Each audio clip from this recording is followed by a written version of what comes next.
Spirit Switchboard, airing live on the United Public Radio Network, 105.3, New Orleans.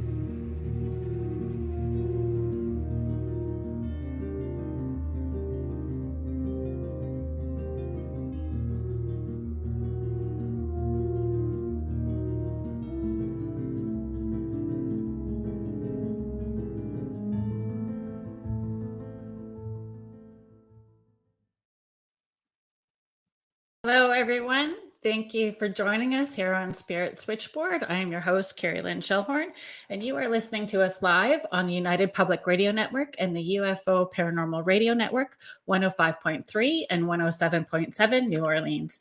Today on the show, we have paranormal investigator, public speaker, educator, and author of A Life with Ghosts, Steve Gonsalves. Thank you for joining us. Hello, how's it going? It's good. It's good. We had a lot of back and forth emails getting a date set for this interview. And my sister, I was talking to my sister about you coming on the show, and my sister says he spends every day with me. He's part of our routine every day. My nephew turned 16 yesterday, and he said the same thing. He was so excited that somebody that they spend time with, right, every day was going to be on, and they were so excited. And you must see that from a lot of people, that they have spent their days with you over the last how many years, right? Yeah, absolutely. Every time I meet people, I hear those stories, and it's really cool.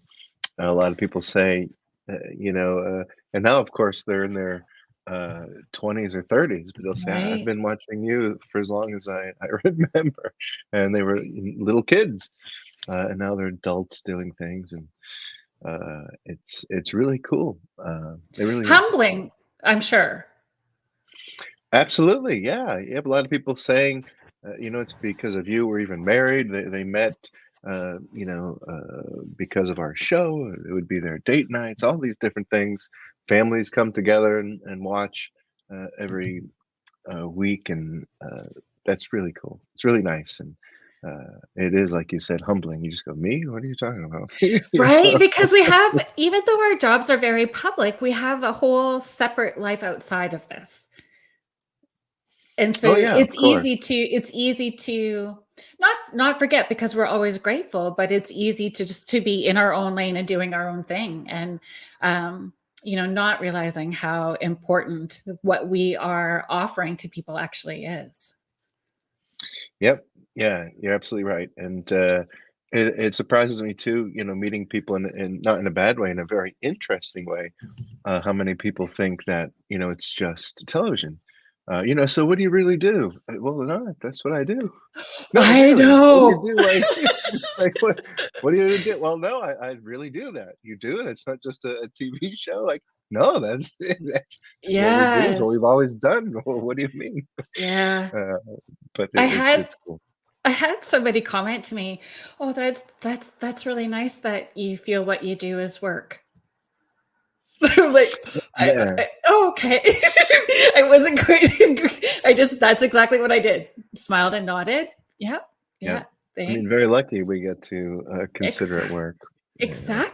Exactly. There's so many people saying hello, so I'm just going to take a second to say hello to some of the people.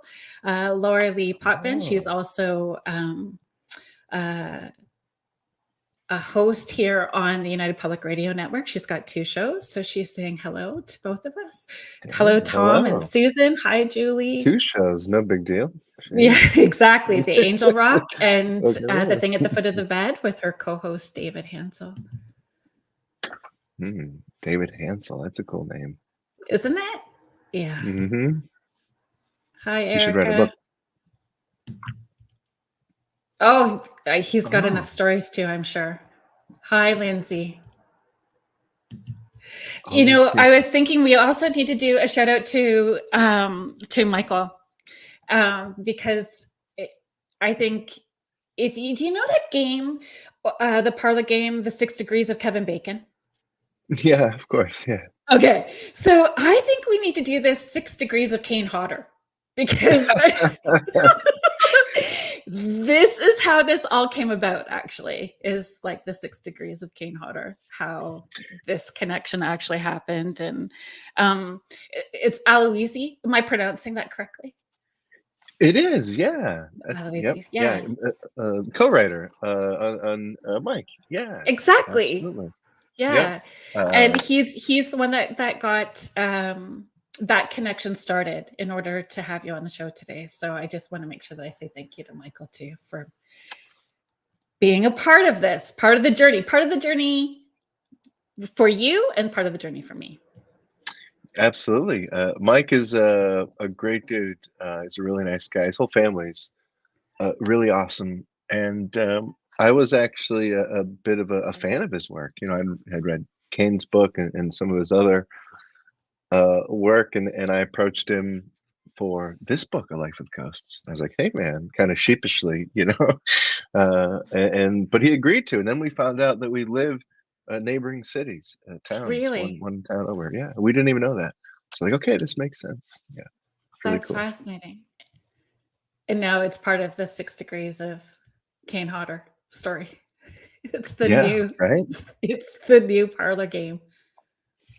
Yep. You should turn that into a game. 6 degrees of chaos. For those of you who don't know, he's Jason in the Friday the 13th movies. Yeah. And part Kane of, Hodder. the Hollywood Ghost Hunters. And actually, Yep. that was how my nephew got so excited Absolutely. about all of this, right? I had met Kane, I think it was almost 10 years ago, and my nephew is in the autism spectrum, and he loves everything horror movie. He loves all of it, has since he was little.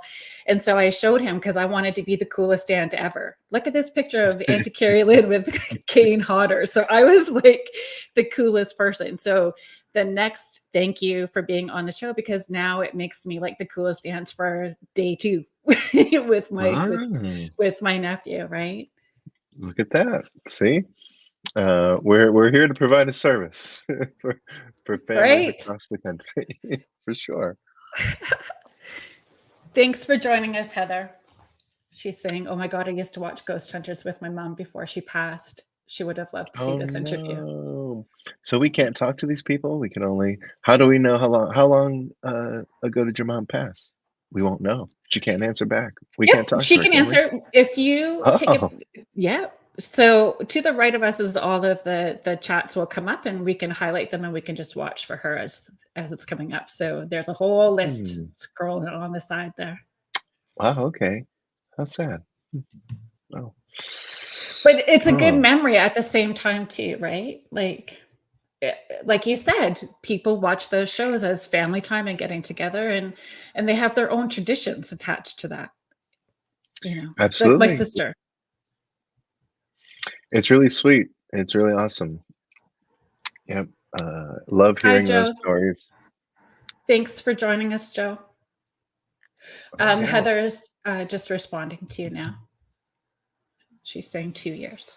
Hmm.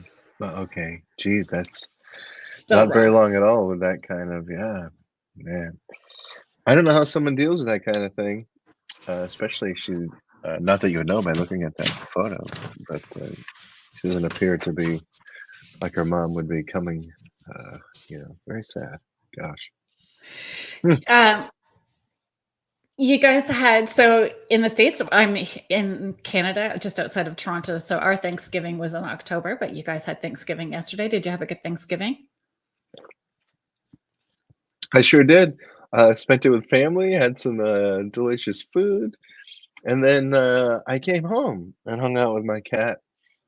She's right next to me. If you see me look down every so often, uh, it's just because she'll just be staring at me, and her eyes draw me in. But Fleur. yeah, that's right. Yeah. Um, yeah, so she's yeah, and then spent the night with her. It was awesome. It was Do you really guys really have cool. traditions? Do you do are there traditions that you do every year? Me and Fleur, yeah, we watch Like, yeah. movies and For Thanksgiving? That's awesome. I do I with give my her dogs. some turkey. The dogs Yes, and I of have course. nightly routines, actually. Yeah, see, we have a lot of routines, Fleur. I'm pretty much a vending machine for her. That's what it comes That's down so to. No, no, we have a great relationship. But family traditions, I'm just kidding. Yeah, of course. Yeah, I try to be with family if I can. Every once in a while, I'll be stuck in a situation because I don't fly, where maybe I can't get back to the East Coast in time. But that's yeah, only happened like twice. Yeah, right. family. What about you? What's it like in Canada for Thanksgiving? The same sort of thing? You get Yep, together with family and loved ones? yep. Hmm. If that's where if everybody's getting on well, right, then people spend time with family and where you can, for sure. I think everybody's traditions are different, right? Everybody's Mhm. traditions are different. For me, I kind of put emphasis on the American Thanksgiving because to me that's the marker to start getting my Christmas holiday stuff Yeah. out. So I use the American one as the marker. For us, Thanksgiving happens before Halloween. So, there's a little different energy attached to it for sure. Because What? it was the 14th of October. Oh, wow. So Thanksgiving happens before Halloween there. Uh-huh. How interesting. I didn't know that. I'm so uncultured. Steve, pull it together. That's okay. It's Wow. all good. That's interesting. Are there any different food offerings in No. Canada than, or is it the turkey and all that Oh same yeah, stuff? same old. Okay. And then it depends. I have a foodie kid who's, my youngest kid is 18 and trying to move into culinary arts. So he's wanting to try different things all the time. So, he's making a different menu other than turkey for Christmas. He's got some surprises planned for us. Oh, okay. Hmm. Yeah. Um, a life with ghosts. Let's get into it. What I appreciated reading that book, what I appreciated was it wasn't just all about ghost stories. Like you really have an emotional connection, a love of history. There was a very lovely balance between personal and then the work side of it. I don't know if that sounds right, professional and personal, but there was a really lovely balance through the stories that you chose to share. Thank you. Yeah.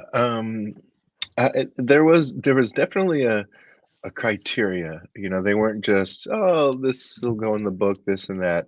There was a lot of thought that went into which ones would go in, and they very much had to mean something emotionally. They had to mean something when it comes to the paranormal. They're not all just the most haunted places. Uh, Yeah. a place that had a really strong emotional sort of connection for me could, make it to the list more so than some place that is really haunted. It has Right. to really, like you said, have all of that balance, and everything in here did. They all mean a lot to me, whether it's uh, the most haunted, most crazy place I've been with stuff happening all the time, or whether I learned something about life. Mhm. Don't try that because it didn't work out so good for him. Yeah, That sort exactly. of thing, and you can learn from other people's mistakes, Mhm. but also through other people's triumphs. Yeah. You can definitely learn a lot. So I found that if it was something that I've learned and could and do apply to my own life, that made it into the book. And of course, something really scary. But like you said, a lot of other facets. I also wanted to Yeah. pay, respects to the fact that it's very likely that they were all people too. Yeah. Not every haunting is of a person. We know that there are other energies out there, but the ones that are of a person of someone who was living as a human, we need to remember they've been through some crazy stuff, and let's respect them and not just high five when we find their ghost. Yeah.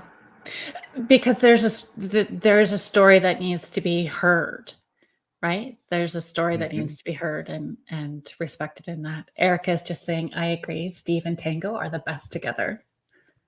Oh yeah, Tango. Yeah, Tango's my best friend. Very easy uh, to work with and hang out with.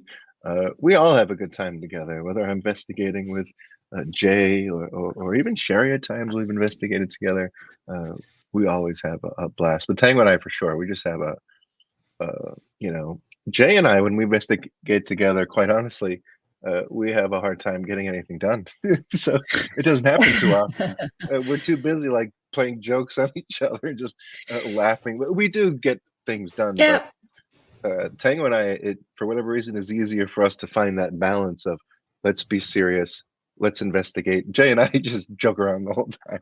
It's I'm kind known of as like, the snack lady on investigations. I'm oh, the what are we bringing for snacks? Let me bring. I'm all about the snacks. So of because course. you're there for a long time, you guys are at a location much longer than I would be at a location. You're there like days at a time, and I think that's maybe something people don't always recognize or know, right? They're seeing these clips that are put together for an hour on TV or 45 minutes, however long the show is, and not maybe realizing the length of time that you spend in each location. Absolutely. Yeah. And honestly, off of television, the average case for us, and I think most investigators and teams, is about 4 months to 2 years. You know, it's not like you see in the TV world where it's okay, now we're in, it's on to the next one. We do the, I mean, that is how it is because we're really, Yeah. um, but if you're not doing it on television, it's a very long process.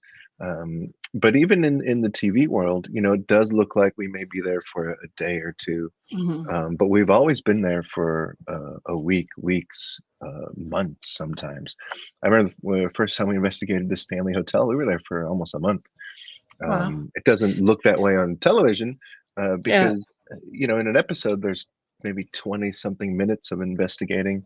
If they had to take 5 minutes of those and say, this is night one, this is night two, and this happened on night three. Maybe that makes sense with night two. You know, it Yeah. just, you just can't do that. So it plays a little different when you watch it. But you're right, we're there for a long time. And on our Ghost Nation show, there's been times, and even on our later episodes of Ghost Hunters, the last few seasons, there have been times when, you know, we've requested more time. We've been there for 2 weeks or so and need another week or two.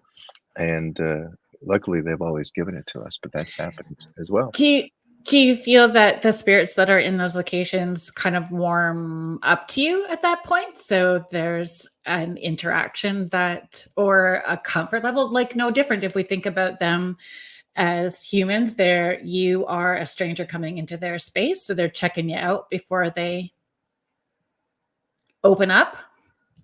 I think, you know, I don't think there's any one necessarily one thing that works. I think it is that for sure. I think it could be that. Depending on the location. Um, right, depending on the location, depending on what type of haunting, and if it's a residual type of haunting, it's likely not aware of time and space, so it may not be aware that we're even in the room.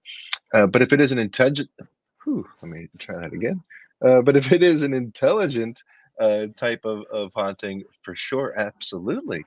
I do think one of the things is that it does need to, you know, figure you out a little bit. It may not even quite know where you are. We don't know what it looks like to them, if it even looks like anything, or how would they even, or maybe it Mhm. looks just like it does here. I am in my room here. Maybe it looks just like this to them. I don't know.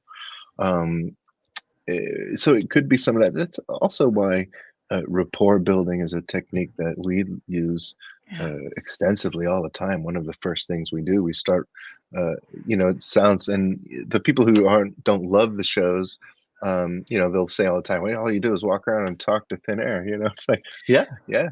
Actually, And it's called introduce rapport yourselves. building. We're trying. Oh, of course, yeah. You got to Yeah. get them comfortable with. So it is that for sure. I also am not sure that anybody knows what their interpretation of time and space is, right? So we maybe we're at a place for a week and we're like, God, it's been a week. That may be nothing to them. You know, it could be just like, hey, give me a minute. You know, I mean, Yeah. we don't really know. Who knows? It could be the opposite. But And I'm I not think sure it that is we'll what know you're all the saying. answers. Like I think it's just one big rabbit hole that we get to stay curious about and enjoy the wonderment of it as we're exploring it. I agree. The mystery is part of the fun. You know, the mystery of it, the intrigue, and Mhm. really, we took and the team that us and Jay and Teo and Sherry and really starting to dig and pull apart the background and every sort of facet, and we found in doing that, we find ourselves always in the most interesting historical mysteries that you just are trying to figure out and unravel. Yeah, And well, we're hearing this noise here, but it couldn't be this person because they died, at a hospital 2 miles away. And you get to really figure things out and put the puzzle together. And it's so much more fascinating and fun than just going in and saying, well, this must be that little kid that supposedly died here. And maybe it is, but who knows, but yeah, really putting together that mystery, like you said, the yeah, mystery of it, the mysterious, and it's is one layered. of the best parts. It's always gonna Mhm. be layered, right? The stories. That's right. Erica is just asking, what locations have you investigated in Canada, and which was your favorite? Canada, that's a good, the only place that we've actually investigated in Canada was in Cornwall. We did a private residence, and we did, oh, you'll have to forgive me, but it's in Cornwall, Canada. It's a fort. It was beautiful and huge. Did you do I Fort Henry forget. in Kingston, or Yeah, was we've done Fort Henry for sure, yeah. but we definitely did one that was in Cornwall. So if that's the same one, then it could be. But whatever that fort is there in Cornwall, we did. Yeah, bad Canadian. I don't know. But if somebody who is part of the conversation with us, fill us in if you know. You can Thank you. I wish. I really do wish that they could all stay fresh in my brain, but when there's so you many. know, Erica's saying, I remember the Fort Henry episode. yeah, the Chris, Fort Henry was. That was the first time we all had to go buy like ice boots, and welcome to they're like, Canada. right, welcome to Canada. We're It's like, now what? Thanksgiving. Yeah, Here's your turkey leg it and your was ice boots. it was beautiful and made it quite an Yeah. experience, but yeah, that was something else. uh, This is actually my sister. This is my sister Christy. So she's saying that's what I like, the history part, not so much the creepy. I have dragged my sister to investigations um, because I love her. And it makes me laugh when she gets scared. So I mm, drag her along anyway. If my sister has the opportunity to tell you, she will tell you that I used to read her bedtime stories that consisted of Stephen King because I'm 7 years older than her. So it was horror movies and scary things right from the start for my sister. Your sister is older than you, correct? talking to me? Yep. Is your No, sister, is she younger? sorry. Yeah, she's younger than me. I think maybe 5 years younger than I am, 5 or 6 years Did younger. Yeah. you read to her? You've got the best picture of you and your dad and your sister in the book. Oh, thank you. He's Yeah. got that rockin' stash with the wood paneling. It is all Mhm. awesome. I told him, I was like, "Dad, that was a big thing back in the '80s, huh? That, like, Yeah, Colombian drug lord look? Like, what's going on there?" He had that big, full it mustache. was full. Yeah, Yeah, oh, yeah. yeah, it's an awesome. So my sister's a little bit younger. Yeah, a little bit. Susan's just filling us in. Fort Augustus. Fort Augustus, okay, so that would be what we did there. Fort Augustus, and I do remember a private residence. Um, yeah, it was in part of like a condo complex. But Yep. that would be so complicated, a condo complex, because what was there prior before the complex was built and the land, and there's so much more to it to dig into, right? That whole puzzle and mystery. Yeah, yep, it can be quite challenging, but you do the best you can. If they really are having a hard time and need some help, Yeah. we'll get there. Apartments can be tricky, and also tracing it back to a landlord, that sort of thing, because you can't just bring a camera crew to somebody's apartment, the landlord Yeah. would be like, "Hey, like, I didn't say you could Right. come in my building," and but it can be tricky. But we figured that place out. I don't remember if that aired or not. We do have a lot of cases that end up not airing for whatever reason. But My sister's just saying the Mackinac Island investigation was a great episode. And Susan is just saying, she's just filling us in, that the wind is also known as the Windmill Fort the Windmill Fort. in Okay. Cornwall. I didn't know that All right. either. Yeah. I sadly don't remember. And even now, the show's been going for 20 years now. So you look back and you go, okay, geez, could I even remember? That was 10, 10, 12 years ago or so. I Right. wish, I really do wish, but sometimes it gets, sometimes they do stay in there, but they're usually the places that people are always refreshing your memory about. Like, remember when you were here and you did this or this happened? You go, oh yeah, yep, I do. Thank goodness people remember other people. My sister remembers everything. So I rely on her to be that person to go, hey, remember that this happened, because I don't retain it all. It's just too much. Too many places, too many people. Yeah, of course. Everybody. There's some law out there. I forget what it is, where they say that an average adult person can really only maintain like 250 names and faces and relationships before it gets fuzzy. There's like a certain Right. number to it that the human brain can sort of hold in there, and then it just gets a little wonky. Whether it's real or not, who knows? I don't know, but I'm over 50 now, so I think that's a magic number too. I think, there's something that happened at 50. It's gotten a little foggy.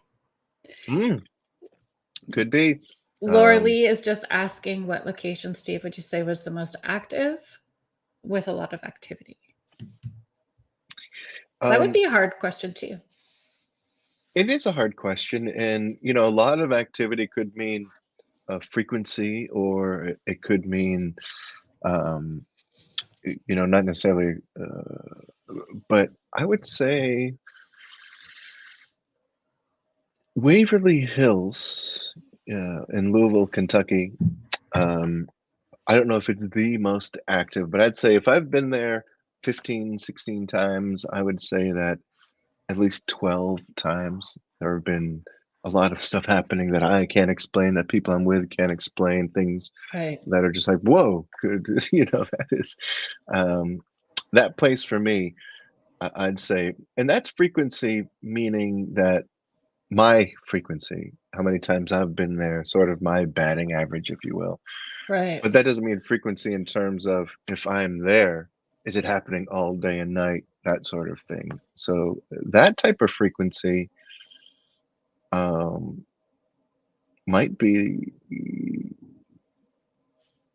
I'd say there too, probably Waverly Hills as well. Is that one Frequency that of activity both ways. draws you back? Is that one that draws you back, that you Waverly think Hills, about going back or going back to? oh yeah, I'll go there as much as I can all the time. Oh yeah, even if there weren't ghosts there, I'd go there. Right. It's beautiful, it's amazing. Just the Right. history that's been there. I'm someone who finds beauty in decay for sure, and I just want to soak in all those Yeah. stories. Ditto. Right. So And for me, there's always something new that happens, whether it's a personal experience or just an emotion that gets triggered when you're in those spaces. Like there's just a lot. One of the absolutely. things that I wanted to thank you for, thank you, I know, was I love the fact that you are so transparent about what your anxieties and fears are, as a person who has some anxiety and fears that limit me sometimes. I appreciated that. And I appreciated when you were sharing that story in the book about the lighthouse and going, I wish I could tell you that it changed things for me, but it didn't. I was like, thank you. Thank you so much, because Yeah, I have quite a number of stories. It's stairs that I can see through, like where there's no risers, those graded steps.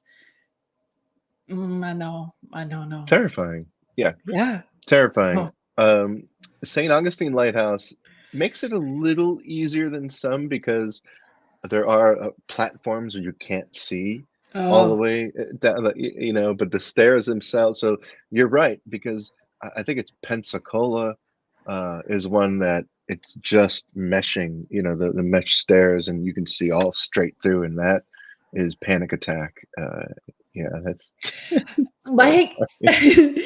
my my I lived on the east coast of Canada for a little while, and we have the Bay of Fundy.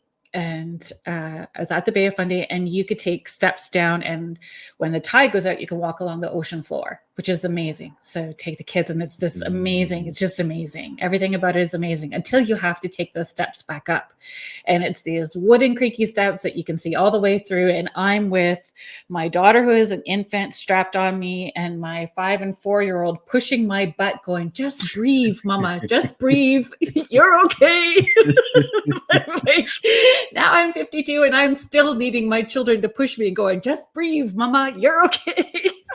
Sure, yeah. I would imagine Still, kids can be a great inspiration. you still stick yourself in those positions to do it, but it's a lot. It's a lot when you're in those moments, for sure. A It lot. is, and, people think, because you did it, it's like, "Oh, great, now you're cured." It's like, "Oh, no." No, no, no. I You're a wish it fan was that easy. of horror movies and that genre as well, correct? Is that Oh, yeah, of course. Yep. okay? Did you watch them? I don't even think that they considered it a horror movie. I think they called it, I don't know, a survival thriller. Fall. I have not seen that. No. Is it Mm, good? mm. Yeah, but it's one of those ones that can trigger you at the same time. Like I had sweaty palms, gross sweaty palms the entire time because Oh, of the height thing. But it's a brilliant movie. okay. I'll Dean check that out. Morgan I'll is watch in anything. it. Yeah, it's but it puts you at that edge for sure. But it's called Fall, and Fall. Fall. I'm Jeffrey gonna Dean find a Morgan. pen. Oh, I love Jeffrey Dean Morgan. Yes, I mean, his role is small as the dad in it, not the main protagonist in it, but it's Fall. yeah. I think they call it a survival thriller, but it was triggering in a good way. Like I still didn't stop watching, for sure. But it's relatable, That's and I appreciate that you still, have that sense of wonder and put yourself in that position, and you share so transparently. thanks, yeah. Appreciate it. Um, but it's part of it, and it is part of what I do for not for the show, but just part of we are always in places where you gotta sometimes climb up crazy rickety ladders and look down, and I really am terrified, So I really am shaking, and Jay like, "Come on, you can do it," and Tanga like, "I got you, buddy," Yeah, but that's and part of Sherry trusting, telling me, right? That's "Oh part yeah, of of course." trusting who you're working with, and that is important, when you are doing these sorts of investigations, that it's everyone knows how to work with one another and that trust level is there. Mhm. Hi, Sandra. That's right. Thanks for joining us. Hmm. Another emotional, I'm going with the emotional stuff first, if that's okay, before we get to anything like super creep. Sure, whatever you'd like, yeah. I got kind of teary when you were talking about Meatloaf. When I was looking Oh, at the picture of him at the pump organ. mhm. Mm. Yeah. He was really, a cool guy, yeah, very nice, awesome, great storyteller, fun to listen to, didn't play by anybody's rules, he was That just also comes back to, I think, like when we're talking about holding space for one another and where we feel trust in putting ourselves in those positions to be vulnerable. Like, all of it is a vulnerable thing. When you're doing a paranormal investigation, it's in the dark, you're in these creepy places, you don't really know what's going to happen. There's all sorts of things involved to it. And Meatloaf felt comfortable. That was a part of something that he was interested in. It was outside of who he was, how the public recognized him. It was an interest for him. And you were able to hold space for him to just be and explore. And that's a beautiful thing. Yeah, he loved it. He really did. He looked forward to it so much. He would be so giddy every time we'd see him, and his wife or whoever was with him, like, oh God, it's all he's been talking about for months now. And because of course he's a busy fella, so it's not like he can just spring up out of, he has to really carve that out of his schedule if he wants to come spend a week with us. Yeah. But every time we bumped into him, Jay certainly more than I did. He and Jay got quite close. But every time I saw him, he was just the biggest stories, the biggest smiles and hugs and bear hugging, and yeah, great guy. Loved the paranormal. He really did. Loved investigating it. Loved Yeah. us. He really did. He First time I met him, he knew every single place we'd been to. He'd watched every episode multiple times. Right. He had told us about viewing parties he'd have at his house, and the people he would name that he would have over at these ghost hunters viewing parties. I'm like, whoa, they were talking like A-list crazy people, and we're like, they would come to your house every Wednesday and watch. Oh yeah, this is crazy, like. But it's So sharing a bizarre to hear. passion. Oh yeah, I think he had that passion before us. He wanted to. He Yeah. almost tried to start a ghost hunting team when he was in college. Never worked out for him for whatever Right. reason. Back then, there weren't really many teams around, so. But yeah, it really was a passion for him. He loved it. We just have Julia's just asking a question now too. Can you see? We've just got that up. Julie is asking, Steve, do you have intuitive psychic gifts as well, or do you just rely on your equipment to receive spirit messages? I don't have any gifts myself at all. No, nope, none. Not that I know of. I've heard many times that it's maybe you do and you just don't know because you're expecting some crazy, but it's really more something you have to tune into and really understand what you're experiencing. And then I've talked to other psychics who tell me like, no, you would know. Like there's not Yeah. much, and a lot of them, I'm almost kind of happy. Perhaps maybe I don't have any of those Yes. gifts because, yeah, I know some mediums and spirit mediums and psychics who are. Like I just want to sleep. I just want to like get through my day, and I have all these. They're just coming at me, and they can't turn it off necessarily. But for me, none of those gifts. I do believe though that uh, as just a person, I can tune into energy. It's a real thing. Our primal gaze Yeah. detection. That was actually a question that I had wrote down for you, is have you found that your sensitivity to places has heightened the longer that you've done this work? So it's not necessarily, I mean, you do have a background policing as well too, even if that was short, but there's a gut intuition, gut feeling or knowing that you end up following, but has that heightened the longer that you've done or the more that you've done investigations? Yeah, definitely. There is just over time now. With the show, we've been doing the show for 20 years, but even before that, I was investigating for maybe almost 10 years. So over time, there are a lot of other sensations that come about when there Mhm. is a paranormal experience. It's not just, well, that happened. And you can, just over time, you can tell there's a difference in the Mhm. environment. Things change. Um, and you can pick up on that. You do. And I tell you, the production crew doesn't like it very much because we'll be walking around and hear something, or and you'll be like, "Don't you want to go check that out?" No, no, no, that's nothing. What do you mean it's nothing? We know what that is. We've done this a long time.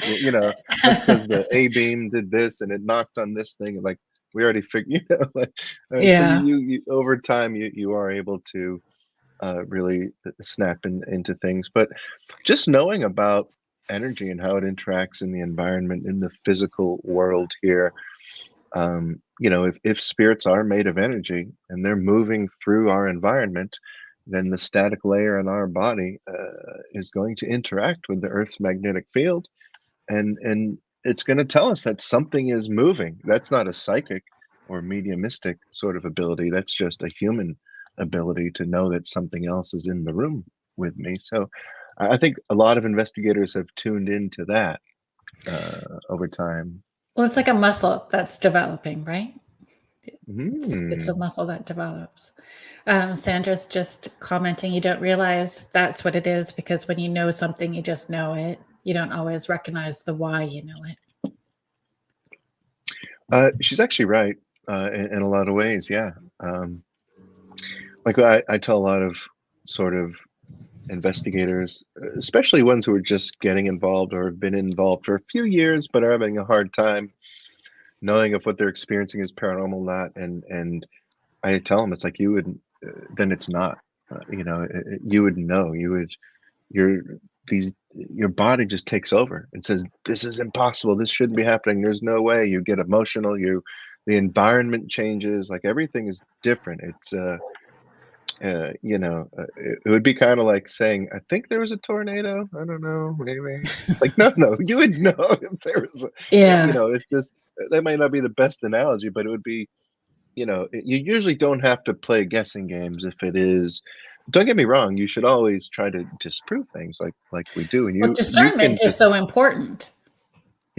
Of course, yeah, yeah. If you're so that is important, but um, yeah, I think a lot of people can tune into things, but for me, no psychic gifts or anything like that. I agree. Sometimes it's not nice. it's I it's mean, not it's not it's sometimes it's super overwhelming for sure. And I've been this way since I was a little kid. So for me it's a normal, but it's not always a normal that is comfortable for sure. yeah, it's I tell you what, we'd probably have some better ratings. Not that we need better, but like if I could secretly and psychically, without the world knowing I'm a psychic, guys, come into this room, like bring all the cameras in here, and then have all kinds of stuff happen. That would be on CNN, and it'd be like, I I don't know. Like I like the left brain side to the investigating even though I can tune in energetically. Like I really love it when equipment is validating something that I may have been mhm. picking up. I like the left brain side to it, even though I can tap in because it's filling in the gaps as well too. I may only pick up one layer of whatever is energetically attached to that place and not tap into like the bigger scope of it. So the equipment is important and the left brain side of it is important. Oh, for sure, yeah, and I think it's there are a lot of uh, psychics and mediums that I know that do like to have what they are saying backed up by Mhm. equipment, and it makes them feel uh, that they can stand a little more sturdy on their Mhm. own findings. And And more I than think one that's really piece cool. of equipment. It's Oh, better sure, when you got yeah, two pieces going at the same time to right, validate each other, yeah. right? Like you need two. We hmm just have Joe asking, when you hear your name said by the paranormal, does it freak you out? It's happened to me a few times, and it's never freaked me out. Um, I thought it was really cool and kind of interesting. Like, oh, this might be able to see me, understand it's me, and even know my name and say my name. And um, so it hasn't freaked me out at all. But it's happened a few times to my buddy Tango, and it freaks him out. It really bothers him when it's happened. It happened real. vividly too, and we all heard it with our ears. It was me, Jay, Sherry, and Tango, and we heard this voice, and we're like, "What?" And Jay was like, "That just said Tango," and we're like, "No, no." Here, you play it back, and sure enough, Yeah. it's that, and it's happened a few times, and he doesn't like it. He gets a little I think jacked I up about wouldn't it. I don't necessarily like it, or it freaks me out more when it's in the review, like when you've not heard it with your outside ear and then you have it coming back at you on review, then it's like, "Ah, that's a little creepy." Did anybody sigh? Then Mm. you start asking, right? Like, you're doing that debunk around it, but when you hear it on review, to me, that's creepy. Yeah, EVPs are definitely, they can be quite unsettling, especially if they make sense with the surroundings and the environment and what's happening, and you can tell they're interacting with the physical world there. Um, it really is. I like disembodied voices because if you hear it there in the environment, in the moment, or Mhm. even real-time Your analysis, outside ear, uh, yeah. yeah, right, yeah, and then you can, now what to ask, what to say. Maybe you can pivot your investigation a little bit, like, oh, just heard that gal talking, like maybe it's now this woman we need to be communicating with. Mhm. Whereas you go back later and listen, now you're having to go back into the environment, and but review. It's so cool to see, you know, all of the things that, because sometimes you'll leave a place and go, "Oh, I don't know, not much going on there," and then you're listening later, and you're like, "Geez, boy, was I wrong," like, "Holy cow, that place was hopping." Yeah, So, was that the Bucksteep Manor? I had wrote that. Is it Bucksteep Manor? Is that where things happened not at the time, or that happened when you were not really investigating? Have I got that correct? yeah, that happened when Tango and I went for a revisit to get some. We were there investigating, That's such a cool and story. oh yeah, it was amazing. But we were there investigating, and nothing really happened. We were there for a couple days, a week maybe. Nothing really happened, and of course, um, you know, but the whole staff was so like, and we just knew that they weren't able to keep cooks. They weren't able to keep wait staff. They weren't able to keep housekeepers. A lot of different things, and they were really like, you could see the struggle in their faces and in their eyes, and the chef was, like, I built this place up, and I can't keep cooks here, and I'm going to lose my livelihood.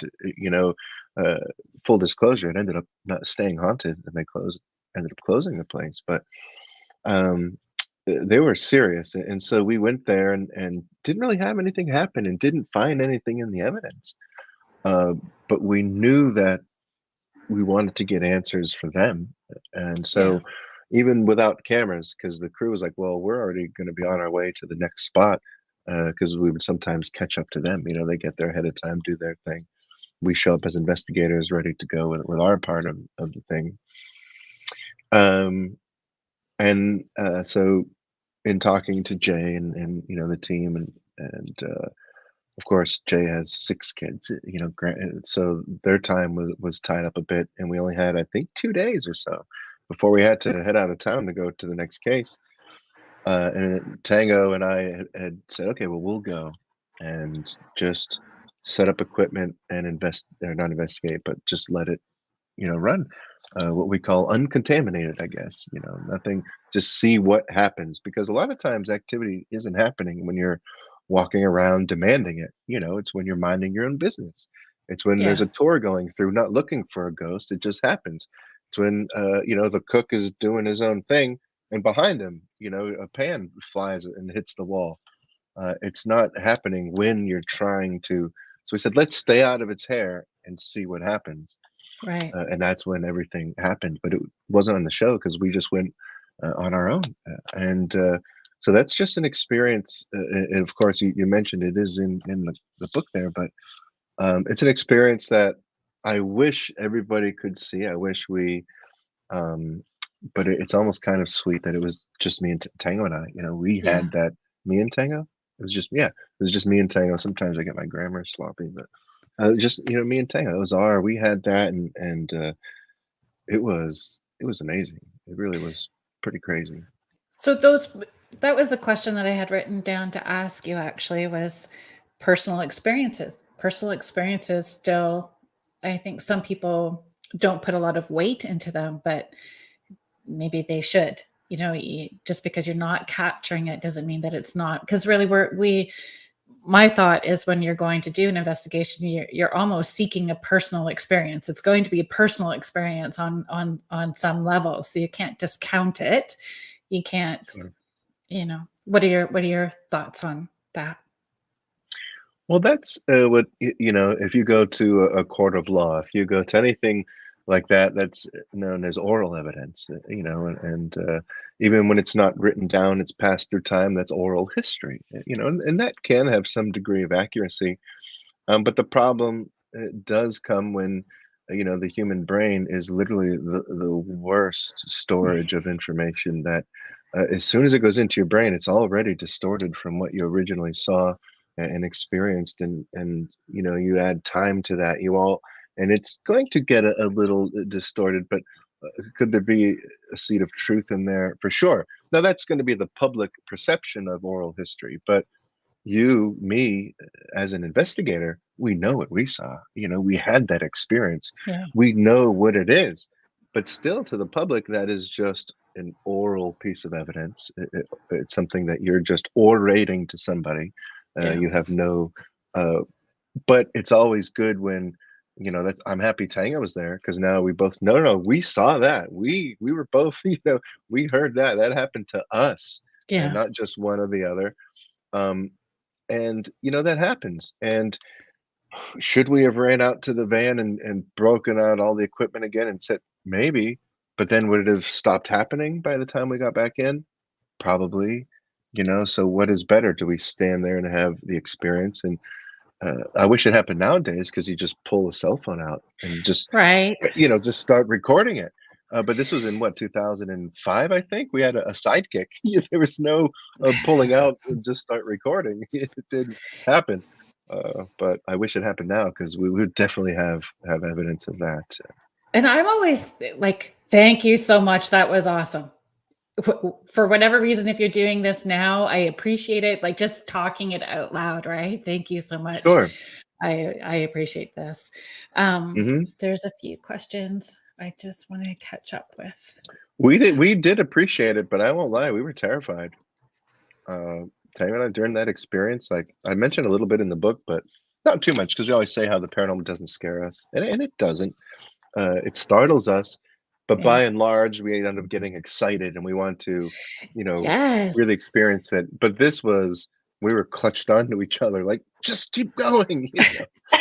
But do you find the fear gets replaced quickly with laughter? Like it's like that moment of whoa, that was something, and then you can laugh about it after. Like it Oh yeah, for sure. it Yep. flips, right? So It turns there's into that excitement. exactly always. Um, okay, so Laura Lee is just asking, Steve, do you and the team do anything energetically for protection? Also, have you encountered anything negative that has gotten physical with one of you? That sort of backs on to Kathy was asking if something has followed you home from an investigation. So I guess, we can put those together for you. Yeah. Do we do anything with energy or any sort of things to protect ourselves when we investigate? I don't. None of the investigators that I work closely with do either. I know Jay doesn't really, or Tango or Sherry. Are there We personal just belief sort of. systems? Like some people have a faith background that they lean on when they're going into different places. There's everybody has a Sure. different approach that they're going to bring into it, right? Yeah, they do. I mean, I'm just speaking personally. I don't. I am a lover of Christ and religion, but I have never really used that as any sort of I feel like if I was afraid of this, maybe I would. Mhm. But no, nothing. I know Jay, not to speak for him, but he has always said, putting all of his faith into one certain thing makes him a little afraid, because if that gets taken away from him, then he's going to be, very vulnerable and very much so. So, people who put all of their sort of trust into this one crystal or into a cross or something, what happens if you drop that or lose it or forget it or something? Then you're going to feel like, which may or may not have any bearing on it. But I know for the investigators I'm close with, there's nothing uh, we really do going into it. I sometimes pay respect, hey, I'm sorry for what you went through, or Exactly. if it's something awesome, hey, it was great what you did. This is so cool that you wouldn't leave, your husband of 40 years, or you wouldn't leave your wife, or whatever the case is. You can also pay respect in that regard, because as you know, not every haunting is because of a tragedy or Mhm. because of something awful. You see hauntings of people who are still alive where no tragedy has happened at all. Um, Big so emotions yeah, either way, right? It's just big that's right. emotions and in whatever extreme it is That's happening. exactly 100% right. And not, I mean, as much of I'm not speaking from a land of facts. There are no facts here, but it Yeah. does seem that most case studies, the ones that we've put together, that I've put together, that a lot of researchers even have put together without realizing, excuse me, without realizing they've even put together a case study, as seems to point all in that direction. That those strong emotions, those big emotions, like you said, Mhm. whether they're great or terrible, it seems to be the catalyst of it. And that's likely why we don't often find hauntings associated where, people are buried or where a body is, or, not to be grim, but I have, quite honestly, body parts all around me, and I've never had anything happen in my house. Yeah. It's just true. Never. I don't think that. Sure, somebody could be attached to their bones in some regard, or the place that they're laid to rest. I'm sure it can happen, and likely has, but I don't see a reason for it. Mm. It's the I've not had emotions, that like you said. experience. Exactly, and emotions, and sometimes it's the emotions of the people that are in the space. So if there's a lot of, unrest or big emotions, yeah, that aren't being, maybe addressed in a healthier, positive way, can be triggering stuff that's happening within a space. So, there's just so many different layers to that. Absolutely, and quite honestly, the layered haunting, is probably my favorite. Because you really get to figure out, and it It's doesn't a have to be puzzle. layered. It's a puzzle. You can have Mhm. residual and intelligent. You can have different eras. You can have inhuman with human, if you believe in that sort of thing. You really can have all kinds of different things happening, and it's so fascinating to try to figure out. Yeah. So Brad is asking a question, similar to something that, I had jotted down to talk to you about too. Brad is asking, what do you find to be the best equipment to use? Um, Uh, the best equipment, for me, and just me personally, I find that uh, a video camera. Quite honestly, for me, you want to have that documentation, not just for other people, but for yourself. As an investigator, as somebody, if you don't, you get so angry every time it's happened. It's still awesome that you had the experience, but every time I've had an experience and haven't had some way to record it, I've really been angry with myself. But that's not necessarily the reason. For me, the reason is if I have a video camera, and I'm talking about one with infrared capability, even better, one with full spectrum capability. And full spectrum isn't necessarily full spectrum. There are still spectrums that it doesn't see, but it still gives you quite a few more than our visible spectrum. So, what that means is, say I have an infrared camera. Now I'm able to see everything in the visual spectrum, right? Which is that Roy G. Biv, red, orange, yellow, green, blue, indigo, Right. violet. So now I can see everything in that spectrum, but also now I can see in the infrared spectrum, which I couldn't before I was using my infrared camera, right? So now I can see all of that. And if I put my full spectrum on, now I can see in other spectrums that I can see, or excuse me, that I couldn't see in the infrared or even in the visible spectrum. And then to top it off, you're also recording audio, so you can get EVPs and disembodied voices and sounds. You know, so that to me is a great device for all of those reasons combined. If you are investigating in the daytime or with the lights on, video camera, I think, still takes it for me. Even if you're not able to use um, the infrared, there are some cameras though you can still use the infrared. It does work, but as you all know, in this field, you get what's called bloom, where the infrared just blooms out and it turns bright and white, and you can't see things. So there are some cameras that are really good at mitigating that bloom effect, and if you can get one of those, quite expensive, but if you can, that's even better to use because you can use that with the daylight and that sort of thing. And then aside from that, I'd say thermal imaging, EMF as well. God, I'm okay. I can only pick one. I'd say video games. Yeah, no, but that's it's Starting getting crazy.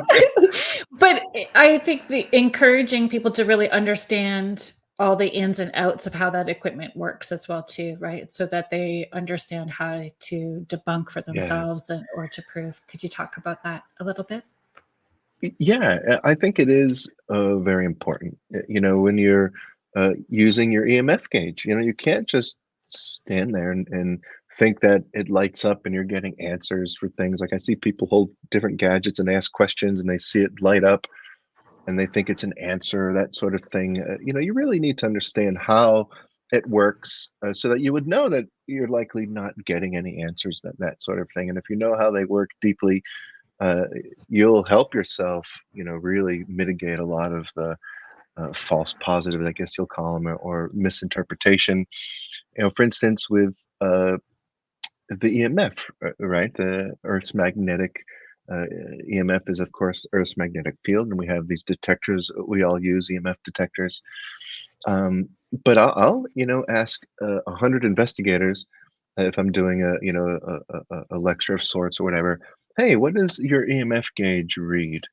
And I'll get 10, 15 different answers, you know, two or three, four or five different answers. And quite honestly, most of the time they're all wrong, you know, and I think it's important that people really need to know.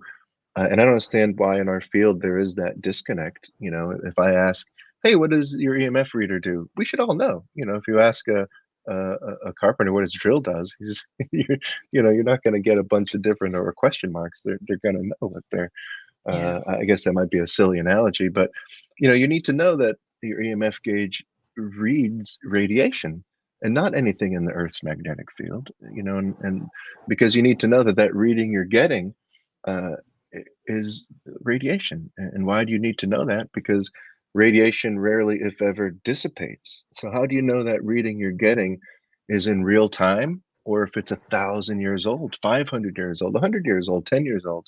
You don't. You know, you really don't. Um, but if you don't know your equipment and you don't really know how an EMF gauge works, you'll never know that you're reading radiation and nothing in the magnetic field necessarily. And so you will just take all of those readings at face value instead of really trying to look at it a little bit deeper. So that's just one example of why really knowing the equipment, how it works, what it does, what it reads is really important. It really is. And same with laser, laser grids, great, valuable tools that a lot of investigators use. We use them, but the lights will twinkle and they will intensify because they're a beam of light. They won't darken out. And I hear a lot of investigators in our field say, this dark mass moved in front of my light grid. And it's like, it didn't. It's impossible. You know, radiated laser has another acronym, right? It's light amplification by stimulated emission of radiation. And knowing that tells me that all of those laser beams are propelled by radiation, and radiation doesn't dissipate, as we know. So uh, those light points will only intensify and not dim out. So you would be saving yourself from thinking all of these things are paranormal if you know exactly what a laser grid does. You could just say, "Oh, it's nothing. That has to be the battery because it has," and you'll just figure things out without thinking it's something paranormal. And how it could be influenced by things that are in the space as well too, right? Like it's another layer Sure. to understanding it.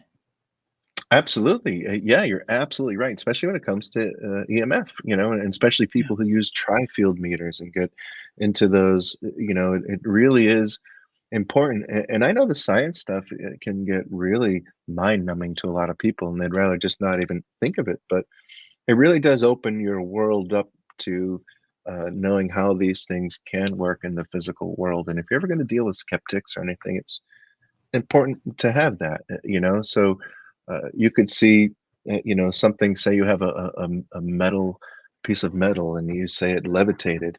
People will tell you that's impossible. There's no way you saw that. You say, well, actually, if I were to raise this room up to 10,000 milligauss, I could levitate that piece of metal. Do you know how I know that? Because an MRI machine is 10,000 milligauss, and you have to take your jewelry off because it'll get sucked into the machine and fly all around the room. So we know Yeah. that metal objects can be levitated and can be moved if you can create 10,000 milligauss.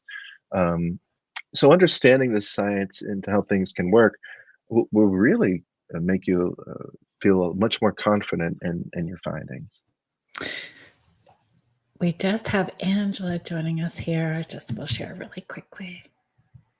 Been watching Steve for many years. He is great at what he does. Well, thank you, Angela. It's very nice. Very fortunate to have been surrounded by a lot of great investigators for many years that I've been able to learn a lot from. So Bianca is saying my favorite medium and paranormal investigator in one place. Unreal. Aw, thanks. Hey. That's awesome. Thank you for joining us. One of the things that I wanted to comment about with our life with ghosts too is how you really especially Alcatraz, Waverly as well too. It's like immersing us in to your experience. I really encourage everyone to read it. I sent out a link. I've put the link up everywhere. I added the link to my newsletter that I sent out at the beginning of the month. Like, Thank you. you're quite welcome. You really do pull us into that experience. Was that the Thank you. intention? Yeah, that is one.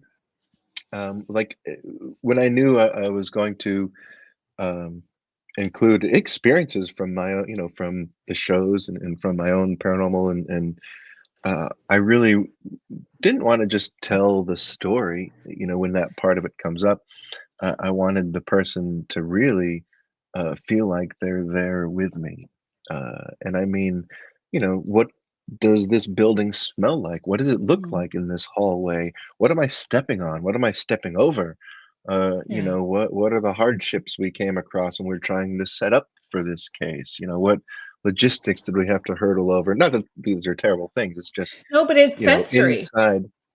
That's exactly what it is, and Yeah. it's one of the reasons I wanted to work with a horror writer on this book, and Mike Aloisi specifically, because I knew that a horror writer could do the best job of putting somebody in that Right. room, with me. And sure enough, when we go, in the writing process, and we're going back and forth on the phone or live notes or whatever we're doing, um, he really dialed all of that in, and it's really cool, and I think it does really, if we're talking about Waverly Hills, you're gonna know what it smells like, what it looks like, what's on the walls, what as I'm walking through the hallways, what I'm looking at, what the texture is. It's really pretty awesome.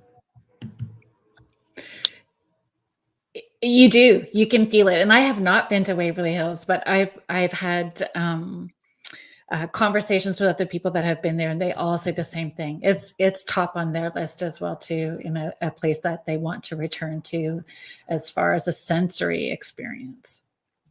Oh yeah, yeah, and they're all quite honestly, not all. There's even a private residence in here that doesn't offer much for that sort of thing. Their house is beautiful and quite well kept. But in the places where, Sloss Furnace, Trans Allegheny Lunatic Asylum, where you really wanted to feel like you're there, to have that chill with me in the moment, those places you really do feel like you're there. They'll be able to look around and be like, that's the hallway. That's that twisting pipe he's Yeah. talking about.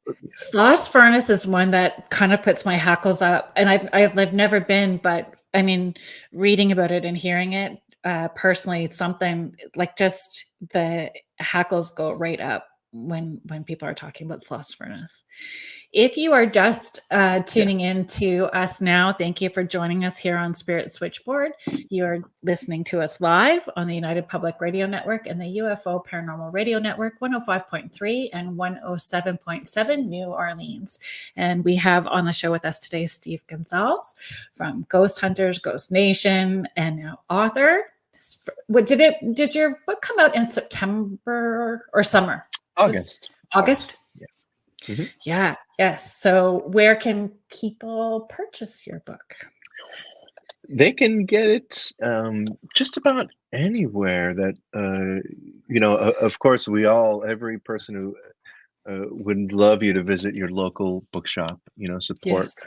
especially in the month of November being, local bookshop month and all of that. But that would be great. But we're also you can find it in all the Barnes and Nobles, Books a Million, of course, on Amazon, Audible, if you like audiobooks.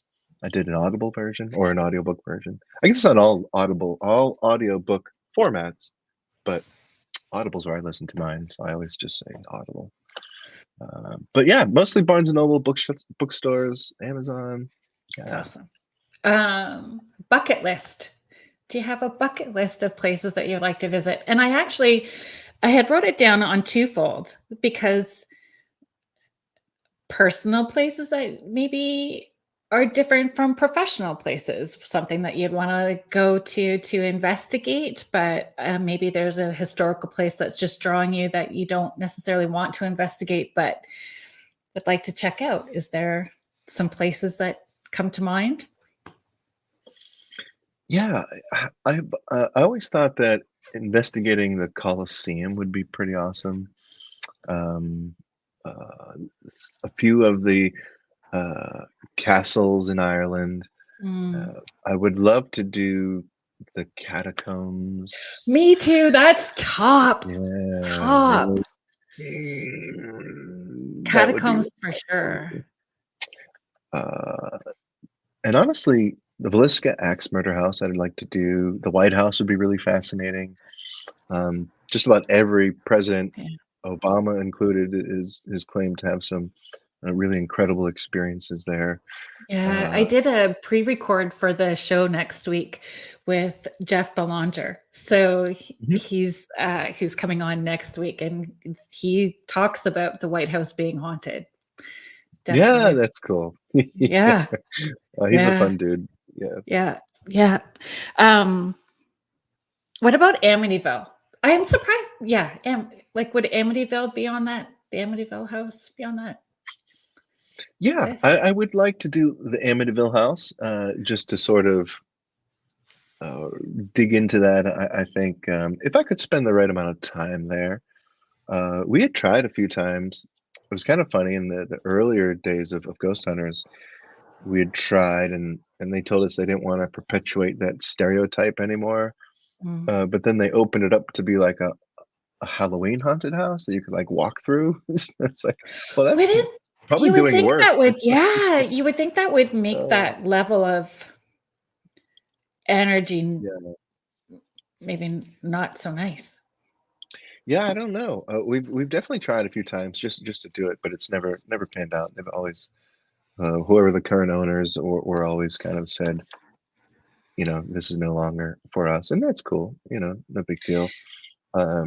It would be awesome, just to be in there and be like, this is where, that's sort of, I think my era, Conjuring, is Amityville. But Yeah.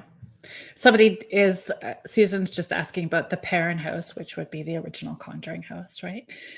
yeah, yep, Is that a yeah, place? we Have you investigated been? there. Yeah. Yeah, we investigated that in season 2 of Ghost Hunters. That'd be 2005, I think. Yeah, there, Does that and feel weird to say out we've loud? been. Y 2005. Yeah, you have to think, like, Like, when did what was it? yeah. Um, yeah, it was pretty easy when it was, like, 5, 6 years, 7, but now it's been almost 20, it definitely.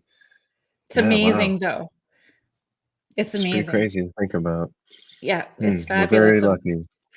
fabulous in every way, and it shows that whatever the approach is, um, that formula and the way that you're doing it right because people are resonating with it and they're engaging and just wanting more in whatever way you have to opportunities to share with us. I just wanted to Thank you. share Kathy Layton.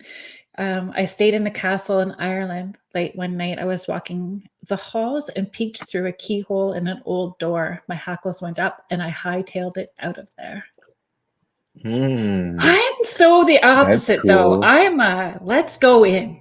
Oh, something growled. Let's go figure out what that was. Of let's course. Oh, yeah.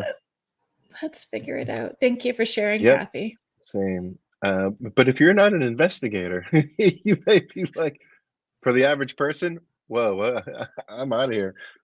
We, Yeah. uh, I like to be on our side of Yeah, the for sure. equation there. Joe is asking any chance of the team coming up to Ontario again to investigate anywhere. How do you filter? How do the locations get filtered or decided upon? It's always, different. By and large, they come through, um, the local TAPS teams, like, we have a family of teams across the country. We'll get them through route, uh, through the website. People submit cases through the website, and then, there are cases that we personally wanna do that we'll put in the mix. And then there's a bit of like I guess a triage system, Mm, once they're all sort of in the database, uh, is there an actual call to action? For instance, mhm. a place where people really do need help, we'll go to before a place that's just like, come check out our ghosts. We love Oh, it. that's good. Yeah. That's awesome too. But we really do want to investigate a place that, not that we won't do the other ones because they're fun for us, but we want to make Yeah. sure that we're getting to the others first. So that children, people that we need to really help, Children and animals. families. Yeah, animals for sure. And Children then and there, of animals. course, when it comes to the shows, legally it has to be a place that and logistically there are different things that they look at. But for us, uh, we look also at high frequency of activity, because we do have to think, in the TV world, we may only be there for a week or two, right? In some cases, like we've talked about, maybe a month, best case.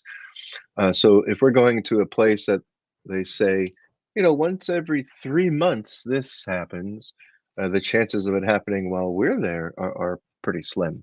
So we'll try to pick a place where things are happening on a high frequency, if possible. If not, we'll go anywhere. But if we can get a place with a high frequency, we'll choose that over a place with a lower frequency.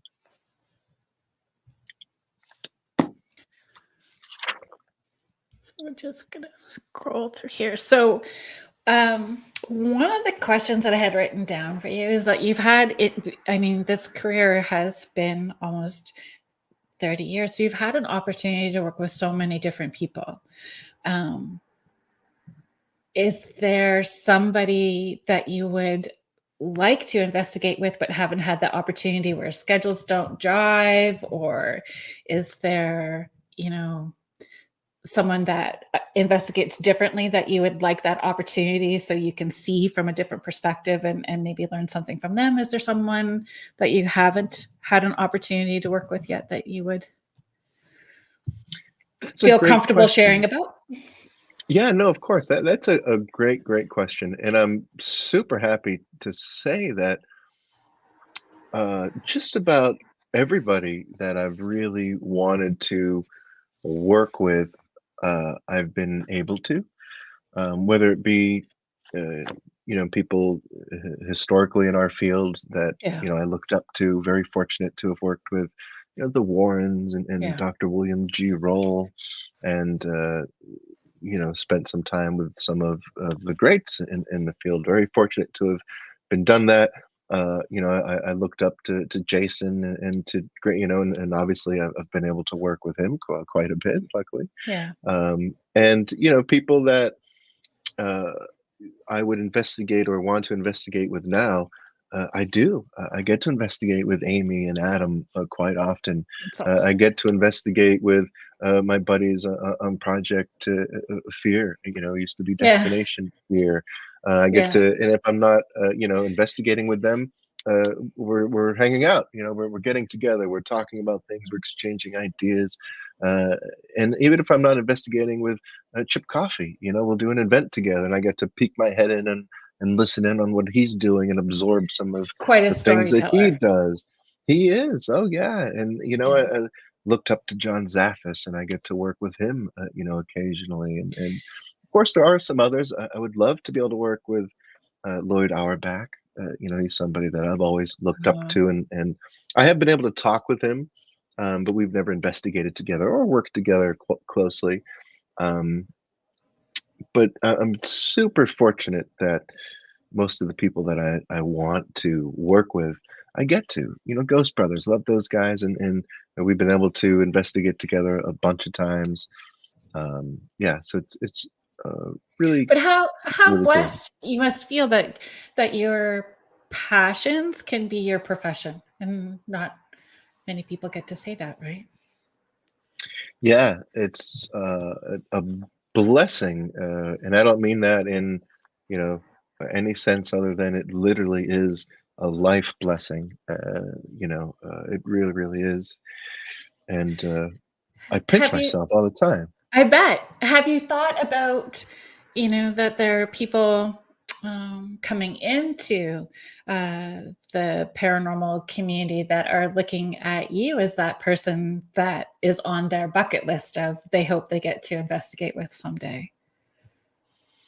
Yeah, yeah, that's always crazy to hear. It really is, Yeah. and I feel kind of sad in a way that the TV world has kind of left some of us not very accessible in that regard, which is why I love sometimes we'll do events, where Mhm. uh, we'll just get to be somewhere with 200 investigators and investigate a place and learn from each other and exchange ideas and theories. And those are always, I think, my favorite interactions because that's when you'll get to hear, like, wow, I've always wanted to be able to spend some time and pick your brain and investigate together. And that's what we did this last hour. And they really, and those types of things are really cool, but it's weird to think about. Well, and this doing, making yourself available to do these interviews and connecting with people. This matters too. So those people that are needing to hear those little snippets that you share through this is appreciated as well too. Oh, Um, please. Yeah, gosh. just gonna share this really quick. Sandy Edwards is sharing their stories of a haunted restaurant. It was an old coach hotel in Orangeville, Ontario. The restaurant was called Greystones when I lived there. Sandy, I actually did events at Greystones. I did a few Dining with the Dead events, and then we did a Halloween event where I toured people around, and we Greystones was definitely an interesting place and active. You didn't have to do much to have anything happen, actually. Just say, hi, we're here, and they would interact. Greystones definitely has a neat history to it. And it's just a restaurant? I You sound don't like know if part of it's the. even open anymore. It was an old limestone building, and it had a really rich history to it. Limestone buildings in themselves, Mm, an older building is just exciting. Then add the history to it. hmm. Bianca is sharing, Steve, I've had the pleasure of reading your book, loved your stories and learning more about the paranormal world. I hope you'll write a second You. book. My husband and I are planning on joining a group of paranormal investigators in the near future, this being our first time. Do you have advice for us? Oh, first time ever. Yeah, I would say, of course, uh, make sure you keep a great deal of common sense about you.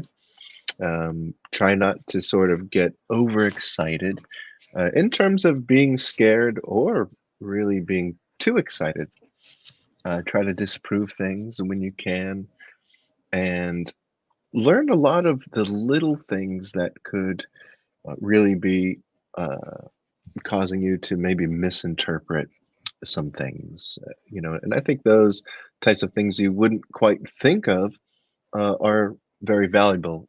Like, for instance, rubbing your eyes in the dark.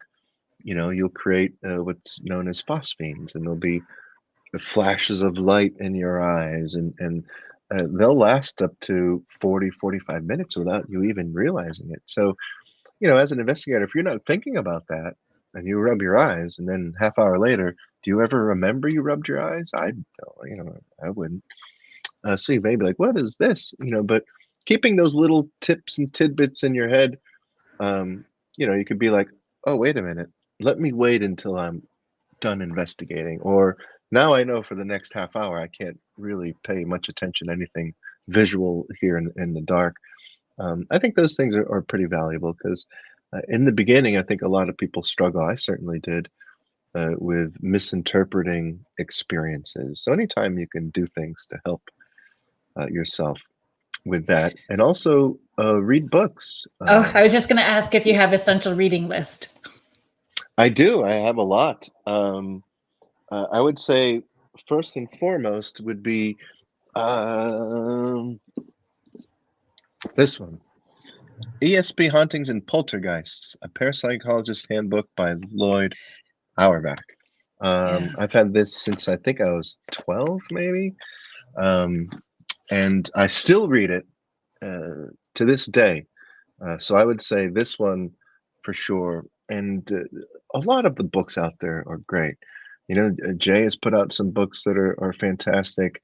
Amy has a book out there that's great. Adam just put out a book that's fantastic. And they all have a different sort of perspective to things. This one's very much, driven by parapsychology and the scientific method, with a strong belief in ESP as well. Of course, Lloyd is a believer in that sort of thing, and his teachings in here reflect that. But also, uh, his method and what he lays out in this book uh, could set the foundation for any team. And to this day, even though this book was written, gosh, I think it was in the early 80s, but can still work as a great foundation for a new team. I feel too being okay to it's gonna maybe I'm gonna phrase this incorrectly or inappropriately. Like try people out. You may not jive with certain people, and finding a groove that feels right, and like you say, balance each other out. Um, so when you're first starting, being okay to have those boundaries about what feels right for you and what doesn't feel right for you in approaches. And that first group may not be right, but the second may.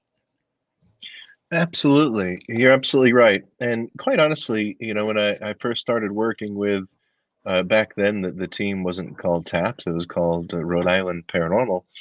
Started talking with Jay, and uh, one thing that I always admired about, the way that he ran that team was, you don't have to investigate the way I do. That would be his flaw. I don't care. It's not.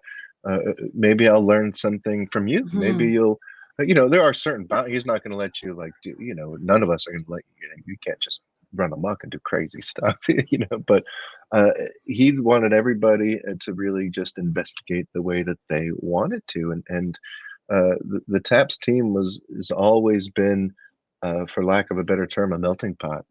Just different types of investigators, different types of techniques and protocols and procedures, and we even have people who specialize in demonology, and a lot of different facets to the team. And you really have to all be able. But aside from getting along, I guess, in what you would consider, paranormal politics that way, all getting along no matter your beliefs and how you investigate that sort of thing. Like you mentioned, jiving personally, Mhm. you all need to get along because the ghosts may not be there, but Yeah. you and your teammates, you can go to a location, spend a week, a lot of long hours. Don't get me wrong, I'm not complaining. Long hours can be a lot of fun, but that's if you like the people you're with. Can you imagine Yeah. all day and night in one room? Like, God, I can't wait to get out of here with this guy or girl. Like, it would be Yeah. terrible. You got to really like the people you're investigating with. Yeah.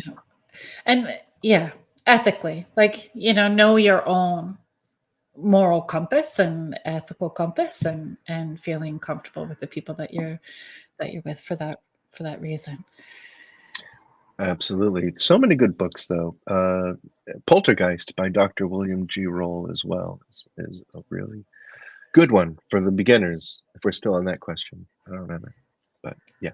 Laura Lee is just commenting, where I live in Thunder Bay, Northwestern Ontario, Canada, has insane activity, hauntings, cryptids, UAPs. And she is just sharing, I believe we're so active here due to the large First Nations history with the Hudson Bay Company, as well as being located on a large magnetic shield in Lake Superior.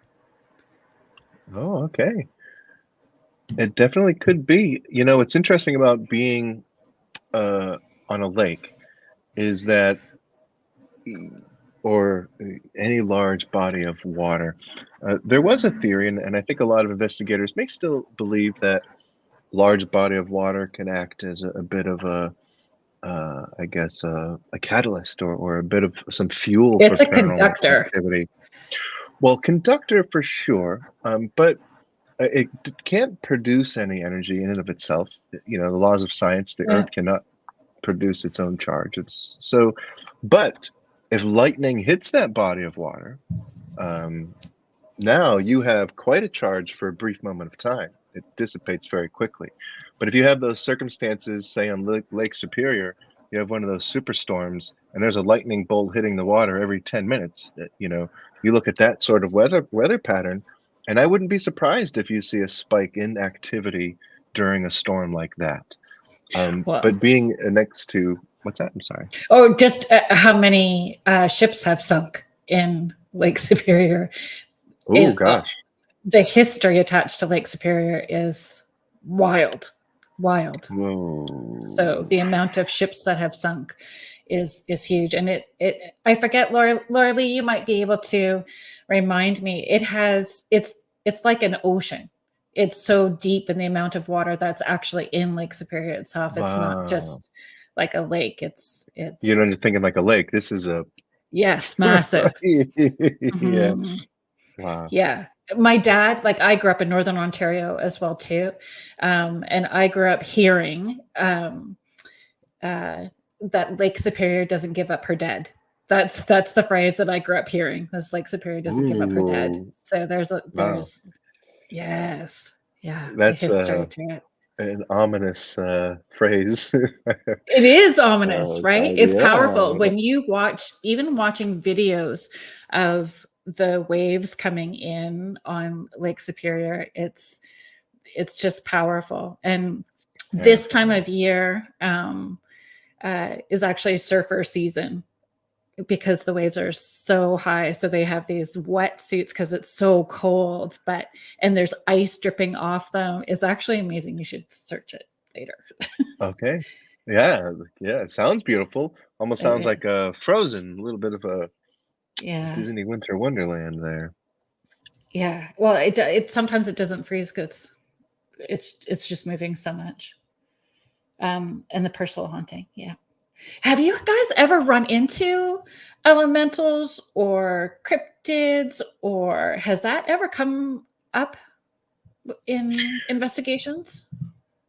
You know, there UAPs? is sure not too much with. There have been a few cases when we, um, not us personally, but the clients thought maybe there was some UFO activity, and we've Right. investigated that and called in some experts in that field, like Ben Hansen and some other folks from MUFON and other investigators we've tapped into. Um, it's so fascinating. We've got into cryptids for sure. We'll investigate anything, um, because even if you personally don't believe in it, that Yeah. doesn't matter. It's if the person who had the experience truly believes and they're not lying to you. That's all that, because you just want to figure out the truth, whether we'll either, you know, find the cryptid or find what the person actually experienced. As long as getting to the truth of it is what's important. So whether, and that even goes with the ghost world, if even if I personally don't believe that this person had this crazy experience, if a client they have tells me that they saw this head with green flames coming out of the eyes, it's something I'm likely not going to believe, like they really saw it in the environment physically. But that doesn't matter. Do they really believe it, that they experienced that? And if they do, then that's all that's important. You need to help them figure out what it is that they really think that they saw. Cryptid, that world is so fascinating. Um, Mhm. we've done a lot of investigating around here in the Bridgewater Triangle, which is known to have a lot of cryptid and UFO activity. And a little quick side note, we got Pentagon clearance once, which was kind of awesome to have That's those a big meetings in the Pentagon. Yeah, and I think we're still the only paranormal team to ever have Pentagon clearance.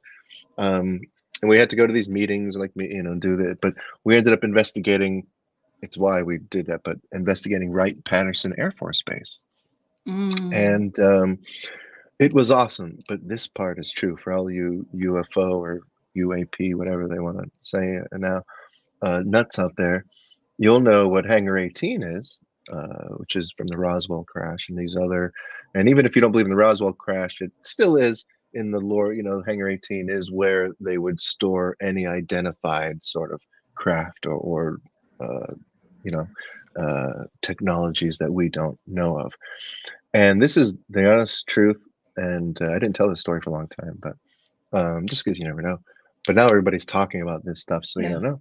The first thing they did is they lined us up on the tarmac, all these military dudes, like and gals. They're very menacing. They were very big, all of them with a lot of guns and a lot of gear, Intimidating. and yes, intimidating. But they were intimidating us because they really wanted us to know that they would kill us, and that's the honest truth. They said, "Hey, we need you guys to understand. You see this yellow line out there in the tarmac?" And I said, "Yeah, honest truth." They said, "If any of you goes within a foot of that line, it certainly touches it.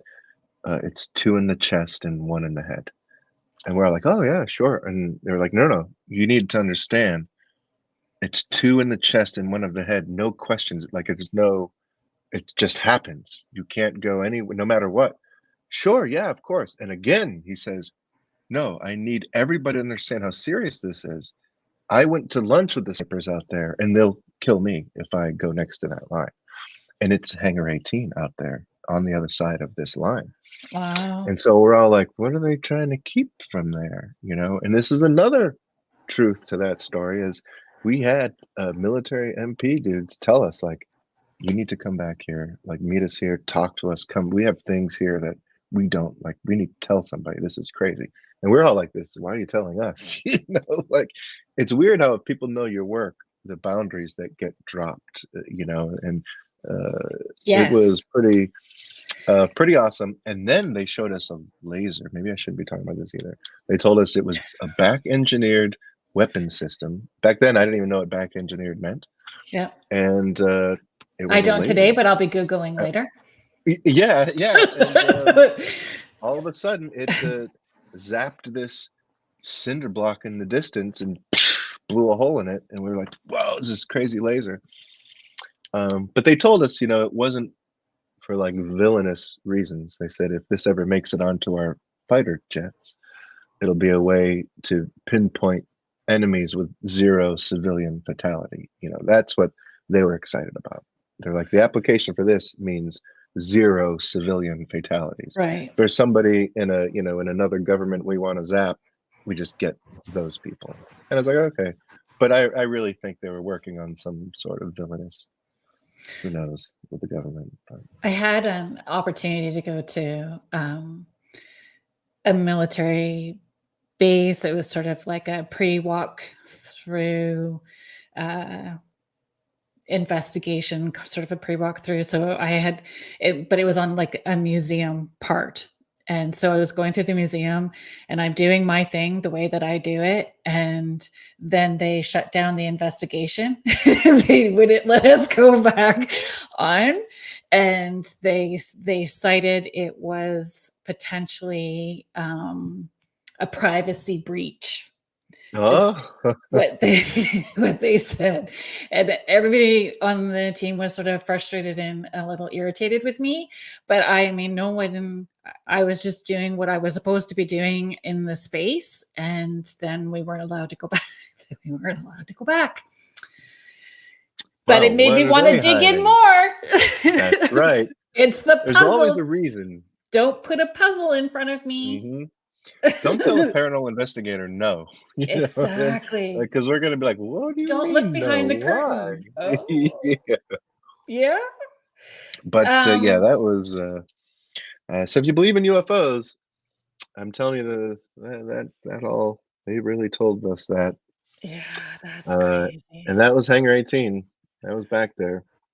Thanks, Angela. I think I'd love to see you and the ghost hunters get together and do an investigation. Sometimes it's a scheduling thing. Sometimes that's true. Yes. This is fascinating. Laura Lee is just showing this is fascinating. I understand what Steve's talking about regarding back engineered. So I will be looking that up later. So I am more educated. She knows. Oh yes. Very fascinating. Sometimes I think I'm better off not knowing certain things though. Because once you know, you can't unknow. That's true. Yeah, there's a lot of things you're probably better off not knowing. But gosh, if aliens are real, our government likely. My brother would say they are. My brother certainly saw something that was outside of the box when we were growing up, for sure. And where we grew up, there was a lot of that oral history attached to it as well, too. Like of lights in the sky and cryptids. Northern Ontario is like a whole other world, for sure. I appreciate you spending your evening, day after Thanksgiving. I appreciate you coming and sharing your stories. Of course. Thank you. Please. My pleasure. Very nice of you to want to have me on and talk about all things paranormal and fun. And of course, A Life with Ghosts. Thank you. Yeah, it is a great read for many reasons because it's layered. Just like how you enjoy your investigations, it's layered. It's not just about the ghost stories. It's about the connections and personal growth, even personal growth and what you learned. Yeah, like you share that in there as well too, which I think is brilliant. So thank you everybody that joined us in the chat today. Thanks for hanging out with us. Thanks for being a part of the show and all the great questions that you asked and comments that you made. And I would love to hear from you guys. So if you have any questions, comments, show ideas, you can email me. It's carolyn.shellhorn@gmail.com. And next week on the show, we as I mentioned earlier, we have Jeff Belanger on. And Yeah, it's a pre-record, but I'm going to hang out with you guys in the chat and we can chat at the same time and watch it together. And I have to tell you, there's some cringy. I'm just letting you know there's some cringy moments because I messed up saying his name because I wanted to do it Canadian and Belanger. I messed it up right at the beginning, and a couple of words throughout I misspelled or mispronounced. So I'm going to hang out and just own it. ride the wave with you guys through that. So I hope that you guys can join us next week as well too, and I'll hang out with you in the chat. Everyone's just saying thank you, amazing show.